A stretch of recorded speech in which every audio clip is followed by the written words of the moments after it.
Stress, pression artérielle, énergie, derrière toutes ces réponses vitales se cachent deux petites glandes aux fonctions majeures, les glandes surrénales.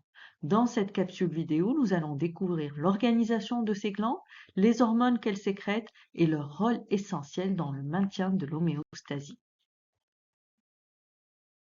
Les glandes surrénales sont deux glandes endocrines situées au pôle supérieur de chaque rein.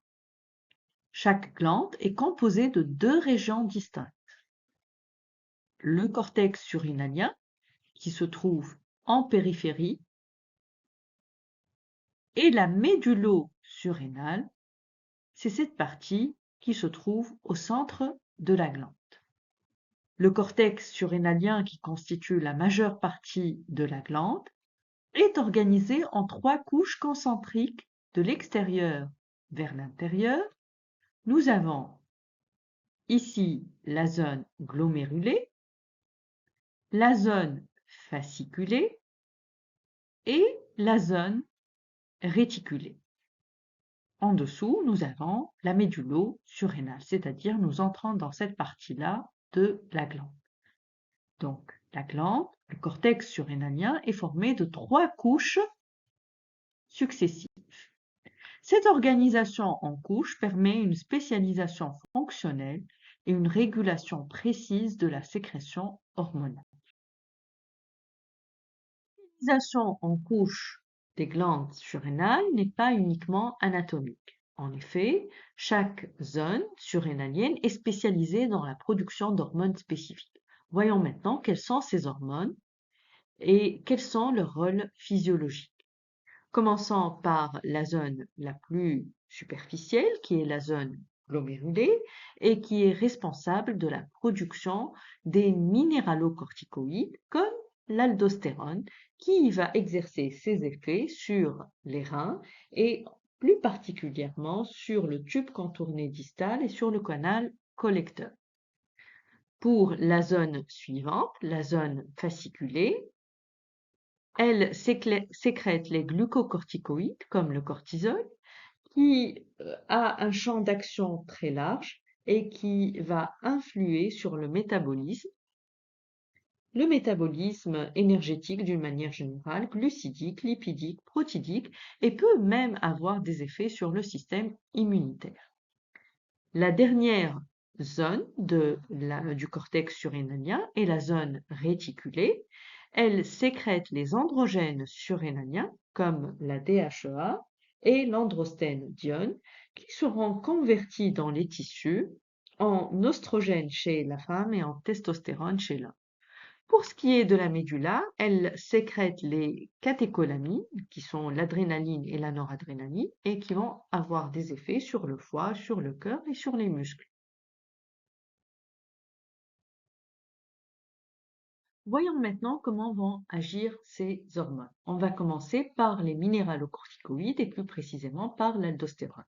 L'aldostérone va stimuler la réabsorption du sodium au niveau rénal et cette réabsorption du sodium est suivie d'une réabsorption de l'eau.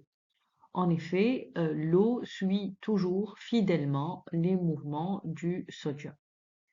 Les minéralocorticoïdes vont par conséquent entraîner, suite à cette réabsorption du sodium et de l'eau, une augmentation de la volémie et une augmentation de la pression artérielle va s'en suivre automatiquement. Pour ce qui est des glucocorticoïdes, ils vont agir sur le métabolisme des glucides. Ils vont stimuler la néoglucogenèse hépatique, c'est-à-dire la nouvelle synthèse de glucose à partir d'éléments non glucidiques.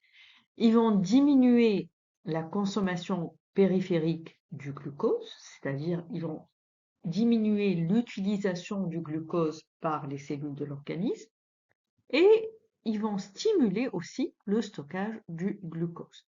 L'objectif des glucocorticoïdes, c'est de maintenir une certaine glycémie, toujours comprise entre 0,8 et 1 g par litre. Pour ce qui est des effets des glucocorticoïdes sur le métabolisme des lipides, les glucocorticoïdes augmentent la lipolyse, agissent au niveau du foie en augmentant la néoglucogenèse et en stimulant la transformation des acides gras libres en glucose, et ils vont stimuler également l'épargne du glucose et du glycogène.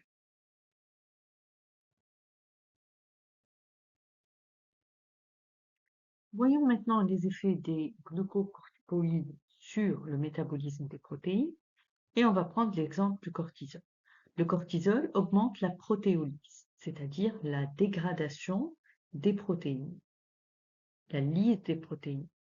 Et ça se passe en particulier au niveau musculaire, ce qui permet de libérer de grandes quantités d'acides aminés libres dans le sang.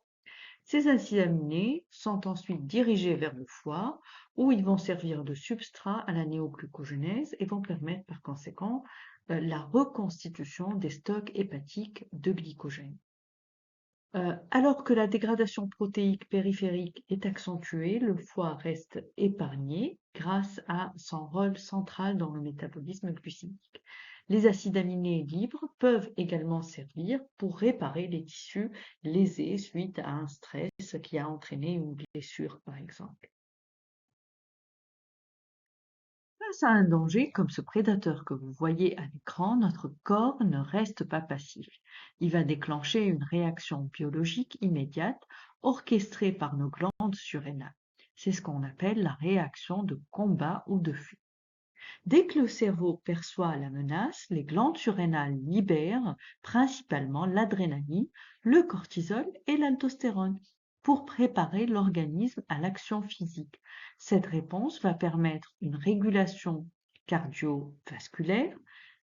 La pression artérielle va augmenter grâce à l'aldostérone, le cœur va battre plus vite, les vaisseaux vont se contracter pour augmenter la pression, mais aussi pour oxygéner prioritairement les muscles et le cerveau. Par la suite, on a une augmentation de l'énergie disponible suite à la libération du glucose grâce aux glucocorticoïdes.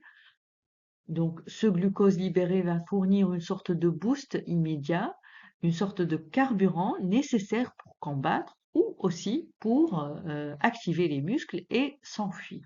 Enfin, les hormones surrénaliennes vont freiner, et plus précisément le cortisol et les glucocorticoïdes vont freiner temporairement les réactions inflammatoires. Pourquoi? Pour éviter que le corps ne s'épuise en réaction immunitaire excessive pendant l'urgence. Les glandes surrénales sont par conséquent les véritables centres de commandement qui transforment un signal psychologique de peur en une performance physique de survie. Voilà, nous avons fini avec ce résumé sur les glandes surrénales. J'espère vous retrouver bientôt pour une nouvelle capsule. Au revoir.